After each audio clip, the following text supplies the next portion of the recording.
நேயர்கள் அனைவருக்கும் அன்பு வணக்கம். இன்றைக்கி விசாக நட்சத்திரம். விசாக நட்சத்திரம் நேற்று சாயந்தரத்துலேருந்தே ஸ்டார்ட் ஆயிடுச்சு. விசாக நட்சத்திரத்து அன்னைக்கு எனக்கு என் வீட்டுக்காரர் கொடுத்த ஒரு பெரிய கிஃப்ட்டு தான் இந்த முருகன். எனக்கு ரொம்ப சந்தோஷமாக இருந்தது. ஏன்னா எனக்கு நடக்கிற எல்லாமே கரெக்டாக விசாக நட்சத்திரத்து அன்னைக்கு தான் எனக்கு மயிலும் வந்தது. இப்போ என்னை தேடி முருகனும் வந்திருக்காரு. எனக்கு முருகன் ரொம்ப பிடிக்கும்னு சொல்லிட்டு என் வீட்டுக்காரர் எனக்கு சர்ப்ரைஸாக இதை எனக்கு கிஃப்ட் பண்ணியிருக்காரு. நான் ரொம்ப சந்தோஷமாக இருந்தேன் நேற்று. இன்றைக்கும் விசாகம் அப்படின்னு எனக்கு விசாக நட்சத்திரம்னு தெரிஞ்சோடனே எனக்கு அவ்வளோ சந்தோஷமாக இருந்தது. இன்றைக்கி நம்ம என்ன கான்செப்டில் பார்க்க போகிறோம் அப்படின்னா, பழனி மலையில் முருகனுக்கு ராஜ அலங்காரம் போடுறப்போ பக்கத்தில் கிளி வச்சுருந்தாங்க. அது எனக்கு எதுக்கு அப்படின்னு எனக்கு தெரியாது. ஃபஸ்ட்டு எனக்கு 6 மாதத்துக்கு முன்னாடி தான் இந்த நிகழ்வுகள் எல்லாம் நடந்தது. அப்படிங்கிறதுனால எனக்கு என்னோடய வாழ்க்கையில் ஒரு தடவை கிளி என் பக்கத்தில் வந்தது. எப்படின்னா, என் ஹஸ்பண்டை அவங்களோட கொலீக் ஒருத்தவங்க வீட்டுக்கு கூட்டிகிட்டு போயிருந்தாங்க.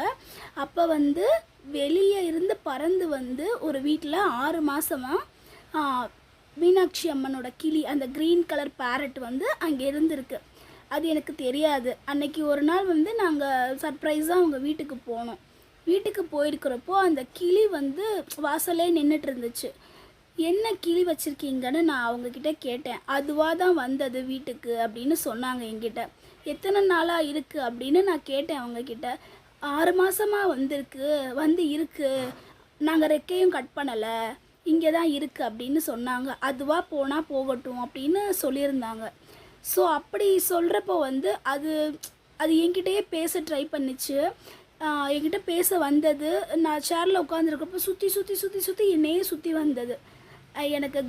எனக்கு நிஜமாகவே அது அப்போ தெரியாது. இது எதுக்காக அங்கே இருக்குது அப்படிங்கிறது எதுவுமே எனக்கு தெரியாது.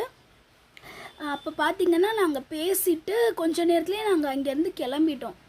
இவ்வளோ நாள் அந்த இடத்துல இவ்வளோ நாள் இருந்த கிளி, நாங்கள் பேசிட்டு வெளியே போனதுக்கப்புறம் அந்த கிளி அங்கேருந்து பறந்து போயிடுச்சு. இது எதனால், எதுக்காக அப்படின்னுலாம் எனக்கு தெரியாது. பட் அந்த கிளி என்கிட்ட பேச வந்தது. என்கிட்ட உட்காரணுன்னா அது கீன்னு கத்துது.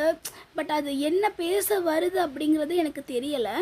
அதுக்கப்புறம்தான் எனக்கு தெரியும், முருகர் கையில் ராஜ அலங்காரத்தில் கிளி இருக்குது அப்படிங்கிறதே எனக்கு அப்போ தான் தெரியவே வந்தது ஃப்ரெண்ட்ஸ். இதிலேருந்து நான் புரிஞ்சுக்கிட்டது ஒன்று தான், கடவுள் நினச்சா மட்டும்தான் நம்மளை நெருங்க முடியும். நம்மளாக போய் கடவுளை நெருங்கவே முடியாது. அதே